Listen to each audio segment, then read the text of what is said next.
ధాతవు భారత శృతి విధాతవు వేద పదార్థజాత విజ్ఞాతవు కామముఖ్య రిపుషక్క విజేతవు బ్రహ్మతత్వ నిర్ణేతవు యోగినేతవు వినీతుడవీవు చెల్లించి చెల్లరే కాతుర కైవడిన్వగవ కారణమేమి పరాశరాత్మజా. నారదుడు సరస్వతీ నది తీరంలో ఉన్నటువంటి శ్యామప్రాసం అనే ఆశ్రమంలో పురాణాలు రచించి వేదములను న్యాసము చేసి బ్రహ్మసూత్రములను ప్రపంచమునకు అందించిన తరువాత కూడా అశాంతితో బాధపడుతున్నటువంటి వ్యాసుడిని చూసి ఈ ప్రశ్నలన్నీ అడిగాడు. ధాతవు, ధాత అంటే బ్రహ్మదేవుడు. ఎందుకంటే అనేకమైన సృష్టి చేసావా నువ్వు, బ్రహ్మదేవుడు లాంటి వాడివి. భారత శృతి విధాతవు, భారతాన్ని మహాభారతాన్ని 1,00,000 శ్లోకాల భారతాన్ని రచించావయా. యదిహాస్తి తత్ అన్యత్ర ఎన్నే నాస్తి నా తత్ర క్వచిత్ అని ప్రతిజ్ఞ చేసి మరీ నువ్వు మహత్వాత్ బృహత్వాత్ మహాభారతం అనబడేటువంటి మహాభారతాన్ని రచించావయా. నువ్వు చాలా గొప్పవాడివి. వేద పదార్థజాత విజ్ఞాతవు, వేదంలో ఉన్నటువంటి మొత్తం సారాంశాన్ని ఎరిగిన వాడివి. కామముఖ్య రిపుషక్క విజేతవు, కామము ముఖ్య అంటే మొదలైన, రిపు శత్రువులు ఏమిటి, కామ క్రోధ లోభ మోహ మాత్సర్యములు అనేటువంటి ఈ 6 శత్రువులను జయించిన వాడివి. బ్రహ్మతత్వ నిర్ణేతవు, బ్రహ్మసూత్రాలన్నీ రచించవు. అందరిలో ఉన్న ఆత్మస్వరూపం యొక్క లక్షణాలన్నీ కూడా నిర్ణయించిన వాడివి.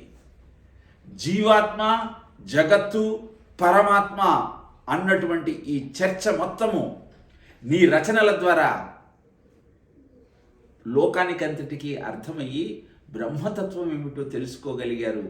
అహం బ్రహ్మాస్మి తత్వమసి అనేటువంటి ఉపనిషత్ వాక్యాలన్నింటినీ నువ్వు కదయ్యా ప్రపంచానికి అందించింది. యోగినేతవు, యోగులందరికీ నాయకుడివి. వినీతుడవీవు చెల్లించి చెల్లరే, పవిత్రమైనటువంటి హృదయం కలిగిన నువ్వు ఈ విధంగా బాధపడటానికి కారణం ఏమిటయ్యా? ఎవరైనా దాన్ని హర్షిస్తారా? కాతుర కైవడిన్వగవ కారణమేమి పరాశరాత్మజా. ఇలా పిరికివాడిలాగా ఏడవటం ఏమిటయ్యా? బాధపడటం ఏమిటి? మనశ్శాంతితో చెలించిపోవటం ఏమిటి? నువ్వు పరాశరాత్మజ, పరాశరుడి యొక్క కుమారుడివి. పరాశరుడికి, సత్యవతికి, మత్స్యగంధికి, యోజనగంధికి ఏ పేరుతైనా పిల్లవాడిని జన్మించిన వాడే వ్యాసుడు. అయితే సూతుణ్ణి అందరూ శౌనకాది మహామునులంతా నైమిషారణ్యంలో భాగవత కథను చెప్పమన్నారు కదా. సూతుడు ఇహ నుంచి తన వ్యాఖ్యానాన్ని ప్రారంభించాడు. ఇక్కడ సూత మహర్షి మొట్టమొదట కృష్ణుణ్ణో వ్యాసుణ్ణో స్మరించలా, శుకుణ్ణి స్మరించాడు. స్మరించి కథ ప్రారంభించాడు. కథ ప్రారంభమవుతుంది కాబట్టి మనం కూడా ఆ సూతుడు చేసినటువంటి శుకస్థుతిని చేయటం ఔచిత్యంగా ఉంటుంది. కాబట్టి యం ప్రవ్రజంతమనుపేతమపేత కృత్యం ద్వైపాయనో విరహకాతురమాజుహావా పుత్రేతి తన్మయతయా తరవో అభినేదు తం సర్వభూత హృదయం మునిమానతోస్మి అని స్మరిస్తాడండి సూత మహర్షి శుకుణ్ణి. ఈ శ్లోకం యొక్క అర్థం ఏమిటి అంటే,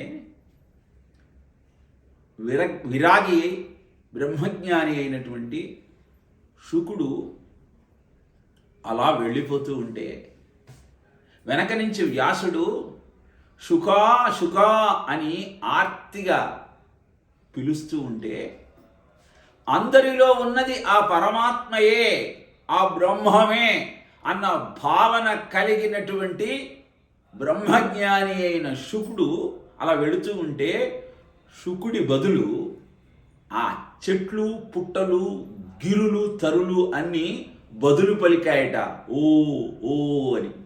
అలాంటి శుకబ్రహ్మకు నమస్కారము అని భాగవత కథను ప్రారంభిస్తాడు సూత మహర్షి శౌనకాది మహామునులకు చెప్పటం.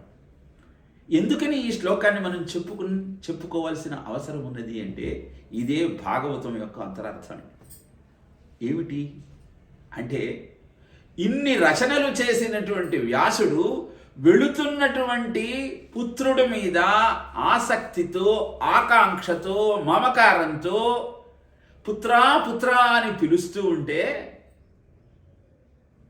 ఆయనకు బదులుగా అంతా పరబ్రహ్మమే అన్నటువంటి దృఢమైన భావన కలిగినటువంటి బ్రహ్మజ్ఞాని అయిన శుకుడికి బదులు ఆ పర్వతాలు ఓ అంటూ బదులిచ్చాయి. అంటే భాగవతం కూడా హరిమయము విశ్వమంతయు, హరి విశ్వమయుండు, సంశయము పని లేదు, హరిమయము కాని ద్రవ్యము పరమాణువు లేదు వంశపావన వింటే అని ఆ తరువాత శుకుడు పరీక్షిత్తుకు చెప్పినటువంటి సత్యాన్ని మొట్టమొదటే గ్రహించమని సూతుడు మనకు తెలియజేస్తున్నాడని భావించాలి.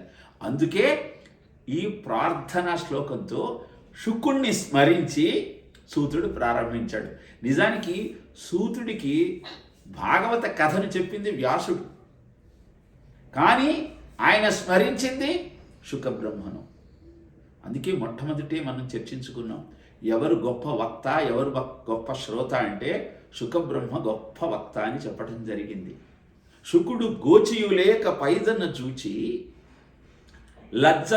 లజ్జ వహింపక చీరలొల్లక చలులాడడి దేవకన్యకలు హాశుకయంచు జను వ్యాసునంజూచి అంశుకములు ధరించి సిగ్గున సుక్కిరందరు ధీనిధీ అంటాడు. దిగంబరంగా శుకుడు 16 ఏళ్ల యువకుడు అలా వెళుతూ ఉంటే అక్కడే స్నానం చేస్తున్నటువంటి దేవకన్యలంతా కూడా ఏమీ చెల్లించలేదట. కానీ ఆ శుకుడు అలా వెళ్ళిపోతున్నాడే, నా కుమారుడు గృహస్థాశ్రమం స్వీకరించకుండా తిరిగి వంశాన్ని నిలబెట్టకుండా సన్యాసి వెళ్ళిపోతున్నాడే అన్న బాధతో వ్యాసుడు వెనక శుక అని పిలుస్తూ వెళుతూ ఉంటే 90 ఏళ్ల వ్యాసుడిని చూసి ఈ స్త్రీలంతా వచ్చి సిగ్గుతో చీరలు కట్టుకున్నారు. అప్పుడు వ్యాసుడికి ఆశ్చర్యం కలిగింది. అదేంటి, నవయువకుడు అందగాడు అయినటువంటి నా కుమారుడు వెళుతూ ఉంటే మీరు పట్టించుకోలేదు, నేను వెళుతూ ఉంటే వస్త్రాలు ధరించారు ఎందుకు అని ప్రశ్నిస్తే వాళ్ళంతా అన్నారు, ఈ ప్రశ్న శుకుడు అడగలేదే, మీరు అడిగారు, అందుకే మేము ధరించాము. అంటే శుకుడికి అంతా బ్రహ్మమే, స్త్రీ కావచ్చు, పురుషు కావచ్చు, చెట్టు కావచ్చు, పుట్ట కావచ్చు. అందుకే రమణులు పులితో, పాముతో, గోవుతో, కోతితో మాట్లాడాడు. ఎందుకు? అంతటా ఉన్నది ఆ బ్రహ్మమే అన్న భావన. కాబట్టి భాగవతం ఏం చెబుతుందో శుకతత్వం మనం అర్థం చేసుకోగలిగితే అవగతమవుతుంది. కానీ ఇన్ని రచనలు చేసిన వ్యాసుడు కూడా బాధతో మనశ్శాంతి లేక వగస్తున్న సమయంలో నారదుడు వ్యాసుడి దగ్గరికి వచ్చి, వ్యాసమహర్షి నువ్వు చాలా గొప్పవాడివయ్యా, ఎందుకు బాధపడుతున్నావు అని చెప్పాడు. పరాశరాత్మజ అని వ్యాసుడిని సంబోధించాడు. కాబట్టి పరాశరుడు మహాముని, ఆయనకు సంతానం ఏమిటి, ఎలా జన్మించాడు వ్యాసుడు అంటే, ఉపరిచర వసువు అని ఒక మహారాజు ఉండేవాడు. ఆయన భార్య గిరికర్ణ. ఆయన ఋతుస్నాత అయిన తన భార్యతో సంగమించాలనే ఆలోచనలో ఉన్న సమయంలో తండ్రి గారు పిలిచి పితృకార్యం కోసం అడవికి వెళ్ళి జంతువులను వేటాడి తీసుకురమ్మన్నాడు. అలా వెళుతున్నటువంటి ఉపరిచర వసువుకు భార్య పట్ల ఆసక్తి కలిగి రేతస్ఖలనమైంది. ఆమె ఋతుస్నాత అయి ఉన్నది కాబట్టి తన వీర్యాన్ని ఒక పొట్లం కట్టి ఆకులో ఒక డేగకిచ్చి పంపించాడు. అలా వెళుతున్న డేగ నోట్లో నుంచి జారినటువంటి ఆ పొట్లము నీటిలో ఉన్నటువంటి ఒక చేప నోటిలో పడింది. ఆ చేప మత్స్యకారులకు దొరికింది. ఆ వీర్యాన్ని గ్రహించిన ఆ చేప పొట్టలో ఒక పిల్లవాడు, ఒక ఆడపిల్ల ఇద్దరు ఉండటం గమనించారు ఆ మత్స్యకారులు. ఆ ఇద్దరిని తీసుకువెళ్ళి దాశరాజుకి ఇచ్చారు. ఆ ఇద్దరిని పెంచే బాధ్యత స్వీకరించాడు. పిల్లవాడికి మత్స్యరాజు అని పేరు పెట్టాడు, పిల్లకు కాళీ అని నామకరణం చేశాడు.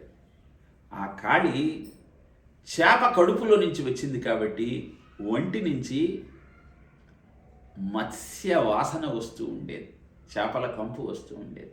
అందుకని ఆమెను మత్స్యగంధి అని పిలవడం ప్రారంభించారు. ఒకరోజు నది దాటటం కోసము పరాశరుడు అక్కడికి వచ్చాడు. ఆ సమయంలో దాశరాజు భోజనం చేస్తూ ఉన్నాడు. నేను నది అత్యవసరంగా దాటాలి అంటే తన కుమార్తెను పడవ నడపమంటూ నియంత్రించి తాను తన కార్యక్రమంలో మిగిలిపోయాడు దాశరాజు. అలా మత్స్యగంధితో కలిసి పడవలో ప్రయాణం చేస్తున్న పరాశరుడికి ఆ అమ్మాయి అందం చూసి మోహం కలిగిందిట. వెంటనే సంగమిద్దామా అని అడిగాడు ఆ మత్స్యగంధిని. ఆమె అన్నది, నా శరీరం నుంచి చేపల కంపు వస్తూ ఉంటే ఎలా సంగమిస్తారు అని ప్రశ్నించింది. ఓహో, అదే నీ సమస్య? అయితే అద్భుతమైన సుగంధం నీ శరీరం నుంచి వచ్చేటట్టుగా నీకు వరమిస్తున్నాను అన్నాడు. ఆమె శరీరం నుంచి వచ్చిన సుగంధము 1 యోజన దూరం దాకా వ్యాపించింది. ఆమె పేరు మత్స్యగంధి నుంచి యోజనగంధిగా మారింది. ఇంకేం కలుద్దామా అన్నాడు. ఇది పగలు, పశువులు పగలు కొలుస్తాయి, మనం మనుషులం కదా. ప్రతీక్షస్వ మునిశ్రేష్ఠ యావద్భవతి యామిని. రాత్రి అయ్యేదాకా ఆగలేరా అంటే నాకంత సమయం లేకే కదా నేను వెంటనే పడవను నడపమని మీ తండ్రి గారిని అడిగింది. నీకు కావాల్సింది రాత్రిగా, మార్చేస్తున్నా అంటూ తన తపశ్శక్తితో ఆ పగలును రాత్రిగా మార్చి ఆమెతో సంగమించిన తరువాత సజ్జోగర్భంతో వ్యాసుడు ఉదయించాడు. నల్లగా ఉన్నట్ట వ్యాసుడు. అందుకే ఆయనకు ద్వీపంలో కృష్ణవర్ణంతో జన్మించినటువంటి వ్యాసుడికి కృష్ణద్వైపాయనుడు అని పేరు పెట్టారు. నిజానికి వ్యాస అన్నది ఒక పదవి, పేరు కాదు. ఎలా అయితే ప్రైమ్ మినిస్టర్ ఇప్పుడు నరేంద్ర మోడీ, అంతకుముందు మన్మోహన్ సింగ్, అంతకుముందు ఇంకొకళ్ళు ఆ పదవిలో ఉన్నారు. వాళ్ళందరినీ మనం ప్రైమ్ మినిస్టర్స్, ప్రధానమంత్రి అని ఎలా అంటామో, వ్యాస వేదములను న్యాసము చేసిన వారంతా వ్యాసులే. అలా కృష్ణ ద్వైపాయనుడుగా జన్మించినటువంటి వ్యాసుడు వ్యాసం వశిష్ఠ నప్తారం శక్తే పౌత్రమకల్మషం పరాశరాత్మజం వందే శుకతాతం తపోనిధిం వ్యాసాయ విష్ణురూపాయ వ్యాసరూపాయ విష్ణవే నమో వై బ్రహ్మనిధయే వాసిష్ఠాయ నమో నమః. అలాంటి అద్భుతమైనటువంటి వ్యాస జననం కారణంగా ఈనాడు ఇంత సాహిత్యాన్ని, ఇన్ని పురాణాలను, ఇంత వేదాంతాన్ని, ఉపనిషత్తులను, బ్రహ్మసూత్రాలను, భగవద్గీతను, భారతాన్ని, భాగవతాన్ని, 18 పురాణాలను మద్వయం భద్వయం చైవ వత్రయం బ్రత్ చతుష్టయం అనాపలింగ కూస్కాని పురాణాన్ని పృథక్ పృథక్ అని దేవీ భాగవతంలో చెబుతాడు. అంటే 18 పురాణాలను ఎలా జ్ఞాపకం పెట్టుకోవాలో ఈ శ్లోకంలో చెప్పాడు. వీటన్నింటినీ రచించింది వ్యాసుడే. అలాంటి అద్భుతమైన వ్యాసుల తత్వం కూడా శోకంలో మునిగిపోయింది. కారణం ఏమిటి? నిజానికి దేవీ భాగవతంలో శుక వ్యాస సంవాదం గురించి చెబుతారు. జన్మించినటువంటి శుకుణ్ణి చూసి గృహస్థాశ్రమం స్వీకరించవయ్యా అంటే, గృహణాని పురుషం యస్మిన్ గృహం తేన ప్రకీర్తితం క్వసుఖం బంధనాగారే అంటాడు శుకుడు. నాన్న, గృహము అంటే జైలు అని అర్థం, పురుషుణ్ణి బంధించి పట్టేది అని. జైల్లో సుఖం ఎలా ఉంటుంది? నన్ను ఎందుకని వివాహం చేసుకోమంటావయా? భోగైర్ వీర్యైర్ ధనస్సర్వం ధన మన కుటిల భాషణై కాంతాహరతి సర్వస్వం అంటాడు. అంటే స్త్రీ అంటే భోగాన్ని, వీర్యాన్ని, మనశ్శాంతిని తన కుటిలమైన మాటలతో హరించేటువంటి స్త్రీ కనుక నాకు సుఖం ఎలా ఉంటుంది అని తండ్రితో వాదన చేస్తాడు శుకుడు. ఇందాకనే మీరు బ్రహ్మజ్ఞాని అని అన్నారు, ఇప్పుడు గృహస్థాశ్రమాన్ని ఆయన విమర్శిస్తున్నాడు కదా, మరి గృహస్థాశ్రమం అవసరమా కాదా అన్నటువంటి సందేహం మనకు కలుగుతుంది. గుర్తుపెట్టుకోండి, ప్రతి ఒక్కరూ తప్పకుండా 4 ఆశ్రమాలను స్వీకరించాలి. కారణజన్ములు మాత్రమే సన్యాసాన్ని స్వీకరిస్తారు. ప్రయోజనం కోసం పరితపిస్తూ తన జన్మకు అర్థం కల్పించాలి అనుకున్నవారు సన్యాసం స్వీకరిస్తారు. మరి శుకుడు గృహస్థాశ్రమాన్ని స్వీకరించాడా లేదా అంటే స్వీకరించాడు.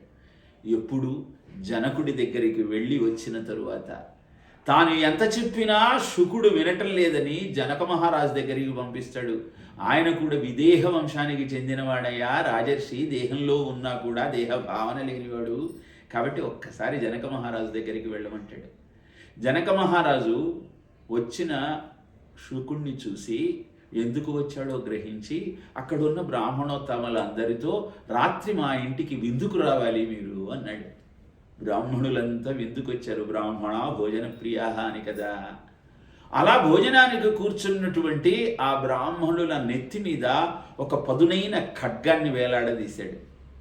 పంచభక్ష పరవాణాలతో భోజనాన్ని ముందు పెట్టి షడ్రసోపేతమైన భోజనాన్ని స్వీకరించమంటూ ఆమంత్రించి పైన వేలాడుతున్న ఖడ్గాన్ని పెట్టాడు. భోజనమైన తరువాత బ్రాహ్మణులతో, బ్రాహ్మణోత్తములారా, మీరు తిన్న భోజనము ఎలా ఉంది అంటే మొహమాటానికి బాగానే ఉంది అన్నారు. లడ్డు ఎలా ఉంది? బాగానే ఉంది. పులిహోర ఎలా ఉంది? చాలా బాగున్నాయి. గారెలు ఎలా ఉన్నాయి? ఇలా 2-3 అడిగిన తర్వాత, మహారాజా, నీకు ఇది భావ్యమా? షడ్రసోపేతమైన భోజనాన్ని ముందర పెట్టి నెత్తి మీద కత్తి వేలాడదీశావు. మా దృష్టంతా కత్తి మీద ఉంది కానీ భోజనం మీద లేదయ్యా, అందుకే మేము సరిగా గమనించలేదు అని సమాధానం చెప్పారు. ఇది విన్నాడు శుకుడు. అర్థమైంది. ఏం చేస్తున్నా దృష్టిని పరబ్రహ్మ మీద పెట్టి రాగద్వేష వియుక్తైస్తూ విషయానింద్రియైశ్చరన్ ఆత్మవశైర్విధేయాత్మ ప్రసాదమధిగచ్చతి. ఇంద్రియములతో ఏ పనులు చేస్తున్నా దృష్టి పరమాత్మ మీద ఉంచగలిగినట్టయితే అదే సన్యాసం.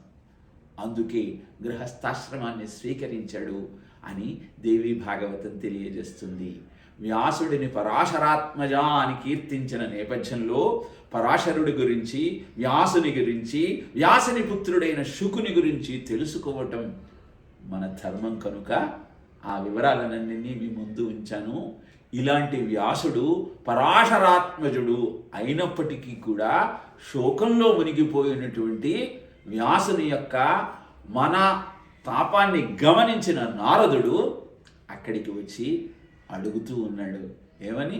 ధాతవు భారత శృతి విధాతవు వేద పదార్థ జాత విజ్ఞాతవు కామ ముఖ్య రిపుషక్క విజేతవు బ్రహ్మతత్వ నిర్ణేతవు యోగినేతవు వినీతుడనీవు చెల్లించి చెల్లరే కాతుర కైవడిన్వగవ కారణమేమి పరాశరాత్మజా. ఓం తత్సత్.